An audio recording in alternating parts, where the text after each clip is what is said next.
ഇന്ന് March 15th, അതായത് March 16th എൻ്റെ എൻഗേജ്മെൻ്റ് ആയിരുന്നു. ഒരു സോളോ എൻഗേജ്മെൻറ്റ്, മിനിമലായിട്ടുള്ളൊരു പരിപാടി. അപ്പോൾ അതിൻ്റെ തലേന്നാണ് ഇപ്പോൾ ഞാൻ കാണിച്ചുകൊണ്ടിരിക്കുന്നത്.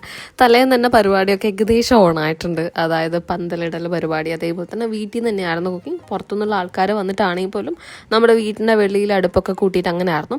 അപ്പോൾ എൻ്റെ ഇളയച്ചന്മാരും അതേപോലെ മൂത്തച്ഛനൊക്കെ അവർക്ക് മുറിച്ചിടാനും അതിനും ഇതിനൊക്കെ ഹെൽപ്പ് ചെയ്യാണ്.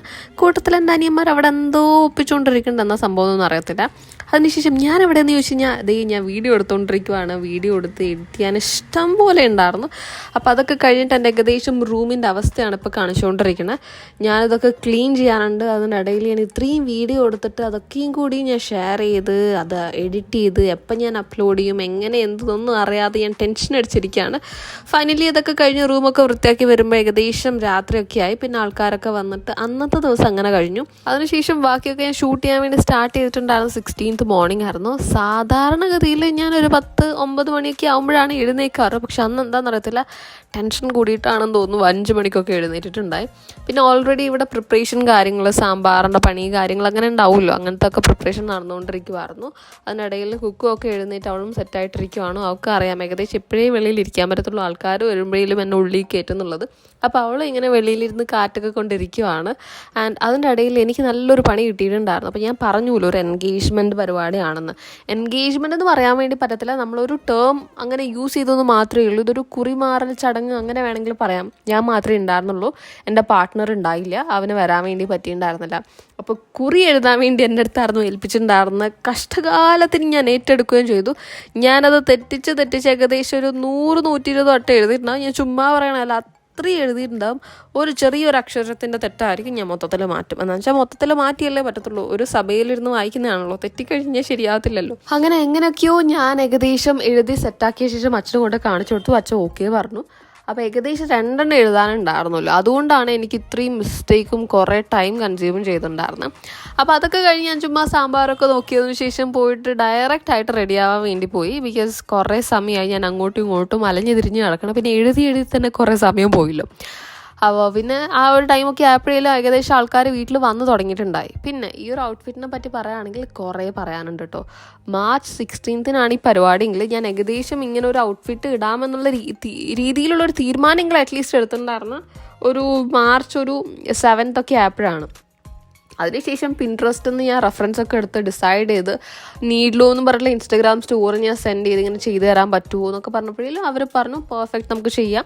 അപ്പോൾ നമ്മൾ ഒരു പ്രാവശ്യം ഓൺലൈൻ വഴി, അതായത് വാട്സാപ്പ് വഴി കോൾ ചെയ്തിട്ട് നമ്മൾ ഡിസ്കസ് ചെയ്തു. ഇന്നതാണ് എൻ്റെ ബഡ്ജറ്റ്, ഇന്ന രീതി ചെയ്യണം, മിനിമൽ ആയിട്ടുള്ള ഒരു ബഡ്ജറ്റിലാണ് ഞാൻ ഉദ്ദേശിക്കുന്നത്. കാര്യം ഒറ്റ ദിവസം ഇടാൻ വേണ്ടിയിട്ടാണ്. അപ്പോൾ അവർ പറഞ്ഞു ഇന്ന മെറ്റീരിയൽ ചെയ്യുവാണെങ്കിൽ കുറച്ചുകൂടെ നമുക്ക് പ്രൈസ് കട്ട് ചെയ്യാൻ വേണ്ടി പറ്റും, പിന്നെ ഡിസൈൻ ചെയ്യുവാണെങ്കിൽ പ്രൈസ് കട്ട് ചെയ്യാൻ വേണ്ടി പറ്റും. അപ്പം ഞാൻ കൊടുത്തിട്ടുണ്ടായിരുന്ന എക്സാക്ട് സെയിം ഡിസൈനിൽ അവർ ആ ഒരു റെഫറൻസ് ആയിട്ട് വെച്ചിട്ടാണ് അവർ ചെയ്ത് തന്നിട്ടുണ്ടായിരുന്നത്. എനിക്ക് ഈ ഒരു ഷെയ്ഡ് ഒരു രക്ഷയില്ലാത്ത യെല്ലോ ആണ് കേട്ടോ, നല്ലൊരു യെല്ലോ ആയിരുന്നു. ഒരു റോയൽ പിങ്ക് എന്നൊക്കെ പറയണ പോലെ ഇത് വേണമെങ്കിൽ റോയൽ യെല്ലോ എന്ന് വേണമെങ്കിൽ പറയാം. എനിക്ക് ഭയങ്കരമായിട്ട് ഇഷ്ടപ്പെട്ടു. കണ്ട ആൾക്കാരും പറഞ്ഞു അടിപൊളിയായിട്ടുണ്ട്. ഇതിൻ്റെ അകത്ത് ആ ഒരു റെഡ് വർക്ക്, നെക്ക് ലൈനിലൊക്കെ വർക്കൊക്കെ വന്നത് അടിപൊളിയായിരുന്നു. ആൻഡ് അവരുടെ ഡീറ്റെയിൽസ് കാര്യങ്ങളൊക്കെ ഞാനിവിടെ ഡിസ്ക്രിപ്ഷനിൽ കൊടുത്തേക്കാം. സപ്പോസ് എന്തെങ്കിലുമൊക്കെ ബ്രൈഡൽ കസ്റ്റമൈസേഷൻ ഉണ്ടെങ്കിൽ നിങ്ങൾക്ക് ഡയറക്റ്റായിട്ട് അവരെ കോൺടാക്ട് ചെയ്യാം. ഇതെല്ലാം തന്നെയും, അതായത് എൻ്റെ സ്കേർട്ട് ആണെങ്കിലും ബ്ലൗസ് ആണെങ്കിലും ഓൺലൈനിൽ അളവ് വെച്ചിട്ടാണ് അവർ എനിക്ക് ചെയ്ത് തന്നിട്ടുണ്ടായിരുന്നത്. ഇതൊരു പെയ്ഡ് പ്രൊമോഷനൊന്നുമല്ല, എനിക്ക് സർവീസ് ഭയങ്കരമായിട്ട് ഇഷ്ടപ്പെട്ടു. ആൻഡ് എൻ്റെ കല്യാണ വർക്ക് ഞാൻ അവരെയാണ് ഏൽപ്പിച്ചേക്കുന്നത്, അതുകൊണ്ട് ജസ്റ്റ് ചെയ്യാമെന്ന് മെൻഷൻ ചെയ്തു എന്ന് മാത്രമേ ഉള്ളൂ കേട്ടോ. ബൈ ദ വേ, ഇതൊക്കെ എൻ്റെ കസിൻസാണ്. അവരൊക്കെ ഉണ്ടായിരുന്നു ഞാൻ റെഡി ആകുമ്പോഴേലും. അവരാണ് എന്നെ ബാക്കി എല്ലാത്തിനും ഹെൽപ്പ് ചെയ്തത്. അല്ലാതെ ഞാൻ ഒറ്റ ആൾ പിടിച്ചിട്ട് ഇങ്ങനെ ഫോണും പിടിച്ച് നടക്കും, അല്ലെങ്കിൽ ക്യാമറയും പിടിച്ച് നടക്കുകയാണെങ്കിൽ നടക്കത്തില്ലല്ലോ. അപ്പോൾ അവരായിരുന്നു ഓരോ സൈഡിൽ നിന്ന് ഇങ്ങനെ എന്തൊക്കെയാണ് വീഡിയോ എടുക്കേണ്ടത്, അവരെടുത്ത വീഡിയോ ആണ് ഞാനിപ്പോൾ ജസ്റ്റ് വോയിസ് ഓവർ കൊടുക്കണേ.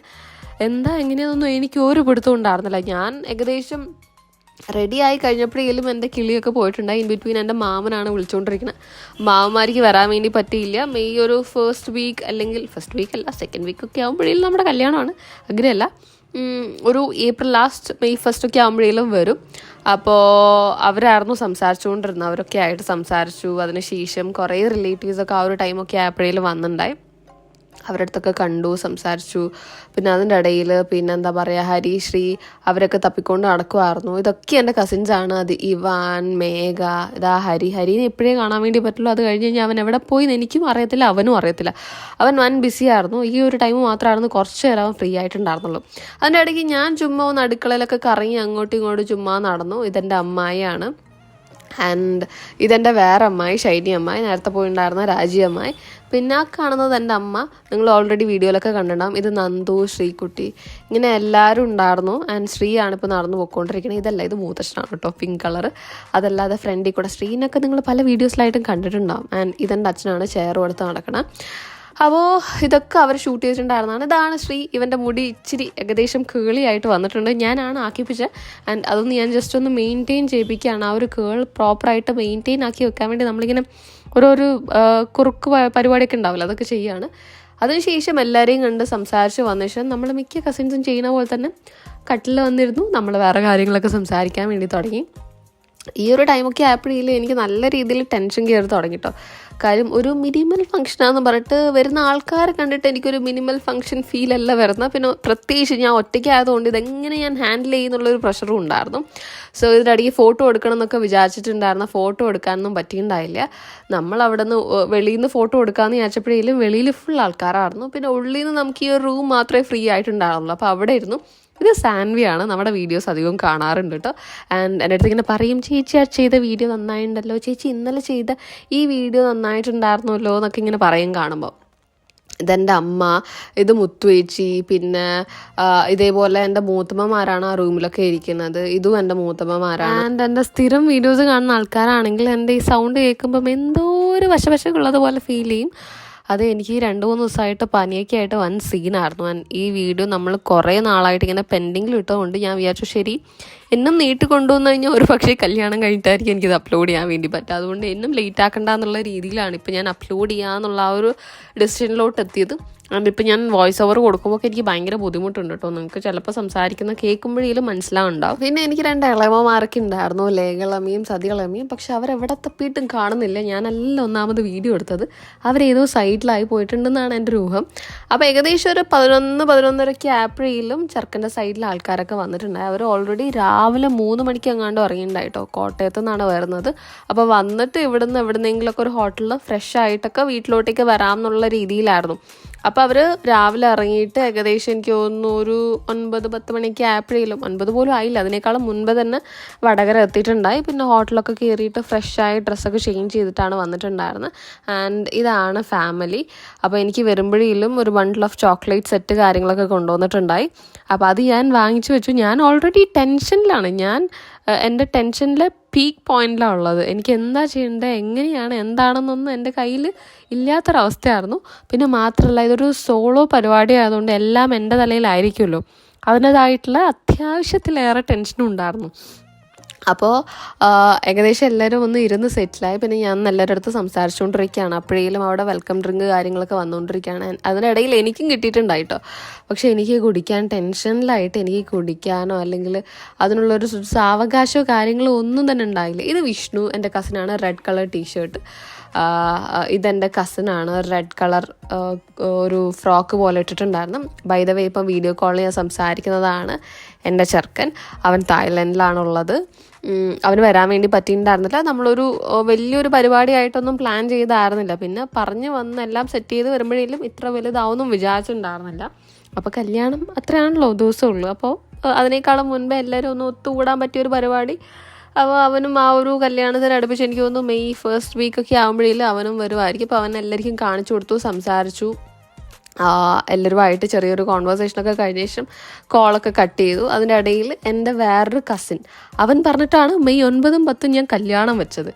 അവൻ കല്യാണത്തിന് വരാൻ പറ്റാത്ത അവസ്ഥയിലാണുള്ളത്. അപ്പോൾ അവൻ വിളിച്ചിട്ടുണ്ടായിരുന്നാണ്. അതിനിടയിൽ അവൻ അവിടെ ഇപ്പം നമ്മൾ വിളിക്കുന്ന ടൈമിൽ മോർണിംഗ് ബ്രേക്ക്ഫാസ്റ്റ് കഴിച്ചുകൊണ്ടിരിക്കുമായിരുന്നു. അപ്പം അവൻ്റെ അടുത്ത് എനിക്ക് സംസാരിക്കാൻ വേണ്ടി പറ്റിയില്ല. കസിൻസൊക്കെ സംസാരിച്ചിട്ടുണ്ടായി. അപ്പോൾ അതിനിടയിൽ ഞാൻ ബാക്കിയുള്ള ആൾക്കാരുടെ അടുത്തൊക്കെ ജസ്റ്റ് ഒന്ന് സംസാരിച്ചുകൊണ്ടിരിക്കുമായിരുന്നു. എല്ലാവരുടെ അടുത്തും സംസാരിച്ചു, കണ്ടു. പിന്നെ ഞാൻ എവിടെയായിരുന്നു ഞാനെന്ന് എനിക്ക് യാതൊരു ഐഡിയ ഇല്ല. ഞാൻ അങ്ങോട്ടും ഇങ്ങോട്ടും നടന്നിട്ട് എല്ലാവരുടെ അടുത്തും സംസാരിക്കുമായിരുന്നു. സംസാരിച്ചു എന്ന് ചോദിച്ചാൽ സംസാരിച്ചു, എന്നാൽ ബോധം ഉണ്ടായിരുന്നോ എന്ന് വെച്ച് കഴിഞ്ഞാൽ ബോധമില്ലാത്ത അവസ്ഥയിലായിരുന്നു. ഓൾറെഡി നല്ല ചൂടാണ്, അതിൻ്റെ കൂട്ടത്തിൽ നമുക്ക് ഈ എന്താ പറയുക ടെൻഷനും കൂടി കയറിയിട്ടേ മൊത്തത്തിൽ ഇങ്ങനെ ഒലിച്ചു താഴെയാണ്. അതായിരുന്നു കേട്ടോ നമ്മുടെ ചോക്ലേറ്റിൻ്റെ ആ ഒരു ബണ്ടിൽ. അപ്പോൾ അതിൻ്റെ ഇടയിൽ നമുക്ക് ഏകദേശം മുഹൂർത്തമായപ്പോഴേലും കുറി മാറാൻ വേണ്ടിയിട്ട് അത് എഴുതിയിട്ടുണ്ടല്ലോ, അത് വായിച്ചുകൊണ്ടിരിക്കുമായിരുന്നു. അത് കഴിഞ്ഞു കുറി മാറൽ ചടങ്ങൊക്കെ കഴിഞ്ഞു. ഞാൻ പറഞ്ഞതുപോലെ തന്നെ തൊണ്ട നല്ല വേദനയാണ്. അതിൻ്റെ ഇടയിൽ ഇപ്പോൾ എന്തിനാണ് വീഡിയോ ഇട്ടെന്ന് വെച്ച് കഴിഞ്ഞാൽ ഇപ്പോൾ ഇട്ടില്ലെങ്കിൽ എനിക്ക് ഇടാൻ പറ്റത്തില്ല ഗൈസ്, അതുകൊണ്ടാണ്. സോ ഇതേപോലെ നമ്മൾ ആ ഒരു ചോക്ലേറ്റൊക്കെ പൊളിച്ചിട്ട് ആ ഒരു ചടങ്ങൊക്കെ കഴിഞ്ഞല്ലോ, അപ്പോൾ എല്ലാവർക്കും കൊടുക്കാൻ വേണ്ടിയിട്ട് എടുക്കുവാണ്. ഓൾറെഡി നിറയെ ചോക്ലേറ്റ്സ് ഉണ്ടായിരുന്നു. അതൊക്കെ നമ്മൾ ആദ്യം ഒന്ന് മാറ്റി വെച്ചു, ബിക്കോസ് എല്ലാവർക്കും ഇങ്ങനെ പൊട്ടിച്ച് കൊടുക്കാനൊന്നും പറ്റത്തില്ല. പിന്നെ ഓരോന്നോരോന്ന് കൊടുത്തു കഴിഞ്ഞാൽ അതൊന്നും നടക്കത്തുമില്ലല്ലോ. അതുകൊണ്ട് നമ്മളിങ്ങനെ കുട്ടിയായിട്ടുള്ള ഓരോരോ ചോക്ലേറ്റ്, നമ്മുടെ നോർമലായിട്ടുള്ള അടിയിലുള്ള നിറയെ ചോക്ലേറ്റ്സ് ഉണ്ടായിരുന്നു, അതൊക്കെ നമ്മൾ ഇതേപോലെ പ്ലേറ്റിൽ മാറ്റിയിട്ട് എല്ലാവർക്കും കൊടുത്തിട്ടുണ്ടായി. ഇതിൻ്റെ അകത്ത് നമ്മൾ പൊളിച്ച പാടനെ ഞാനും നന്ദും ഒക്കെ ഇങ്ങനെ കമോൺ എവരിബഡി, ഇത് ഞാൻ എടുക്കാം, ഇത് നീ എടുക്കാം എന്നൊക്കെ പറഞ്ഞിട്ട് നമ്മൾ പറഞ്ഞിട്ടുണ്ട്. അപ്പം ഞാൻ പറഞ്ഞത് ഇതിപ്പോൾ തൽക്കാലം അവിടെ വെക്കും, നമുക്ക് കുറച്ച് കഴിഞ്ഞിട്ട് എല്ലാം കൂടെ സെറ്റാക്കാം. എങ്ങനെയാണെന്ന് വെച്ച് കഴിഞ്ഞാൽ നമ്മളിപ്പോൾ പൊട്ടിച്ച് കഴിഞ്ഞ് കഴിഞ്ഞാൽ പിന്നെ നമുക്കൊന്നും കിട്ടത്തില്ല എന്ന് പറഞ്ഞാൽ നമ്മൾ ഓൾറെഡി കസിൻസൊക്കെ മാവന്മാരൊക്കെ ഗൾഫിൽ നിന്നൊക്കെ വരുമ്പോൾ നമ്മളൊക്കെ ഇങ്ങനെയാണ് പ്ലാൻ ചെയ്യാറ് മിക്കവാറും. അപ്പോൾ ഇതേപോലെ ഉള്ള ചോക്ലേറ്റ്സ് കാര്യങ്ങളൊക്കെ എല്ലാവർക്കും കൊടുത്തു. അതിന് ശേഷം ഫുഡ് അടിക്കാനുള്ള ടൈമായി. അതിൻ്റെ ഇടയിലൊക്കെ കുറേ മൊമെൻറ്റ്സ് ഉണ്ടായി, പക്ഷെ ഒന്നും എനിക്ക് ഷൂട്ട് ചെയ്യാൻ വേണ്ടി പറ്റില്ല. ഞാൻ പറഞ്ഞ പോലെ എൻ്റെ കയ്യിലായിരുന്നില്ല ഫോണൊന്നും തന്നെയുള്ളത്. അപ്പോൾ നമ്മൾ ലാസ്റ്റായിരുന്നു ഫുഡ് കഴിക്കാൻ വേണ്ടി ഇരുന്നുണ്ടായിരുന്നു. ഞാനും കണ്ണഞ്ചേട്ടനും ചേച്ചിയായിരുന്നു ഇരുന്നിട്ടുണ്ടായിരുന്നു. ഫുഡൊക്കെ കഴിച്ചു, ശേഷം അവരൊക്കെ പോയി. അതിനുശേഷം നമ്മളിങ്ങനെ കാർഡ്സ് വെച്ചിട്ട് കളിക്കുകയൊക്കെ ചെയ്തു. കാർഡ്സ് വെച്ച് കുറച്ച് നേരം കളിച്ച് വരുമ്പോഴേലും എല്ലാവർക്കും പോകേണ്ട തിരക്കായിരുന്നു. ബിക്കോസ് എല്ലാവരും ഇപ്പം കൃഷ്ണക്ക് മേഘക്കൊക്കെ ആണെങ്കിൽ കാലിക്കട്ട് പോകണമായിരുന്നു. അപ്പോൾ എല്ലാവർക്കും ഇങ്ങനെ പോകേണ്ട തിരക്കൊക്കെ ആയതുകൊണ്ട് പിന്നെ നമ്മൾ മെല്ലെ ഓരോരുത്തരായിട്ട് പൊഴിഞ്ഞു തുടങ്ങി. അപ്പോൾ അതൊക്കെ കഴിഞ്ഞ് വന്നപ്പോഴേലും ഞാനും നന്ദുവും ശ്രീകുട്ടിയും മാത്രമായിരുന്നു ഉണ്ടായിരുന്നുള്ളൂ. പിന്നെ നമ്മളെല്ലാവരും കൂടെ കിടന്നുറങ്ങി.